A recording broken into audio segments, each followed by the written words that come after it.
fair to say, I mean, you did this 5 years ago. You stepped up, Yeah. and it ended up within not too long afterwards, you ended up leaving the club. So were you thinking twice about doing this again? Not at all.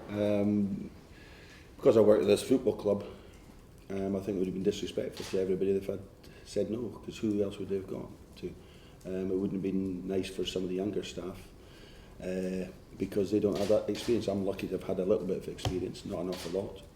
So it was only right that when I was asked that I did it. So what have you changed this week? Because obviously you were his assistant last season, so what have you had to change, do you think, in your mind? What did you see and think, right, I need to tweak that? All I've had to change was to try and get the players.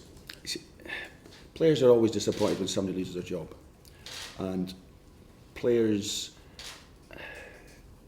always worry. We're bottom of the league, everyone knows that, and so worry for players.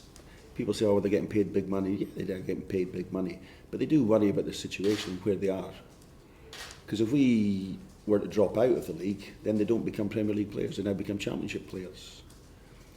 And there is a big difference between known as a Premier League player and a Championship player, as we all know. So to train, I've not really done anything differently. What I've done is we've prepared for 2 days for the game on Wednesday, where we did okay for 45 minutes, a little bit. There wasn't much between the two teams. And now we're preparing for Monday. And basically what we've got to try and do is get more points than what we've got so far. So it's not a case of changing them, it's changing them to say, right, we start again.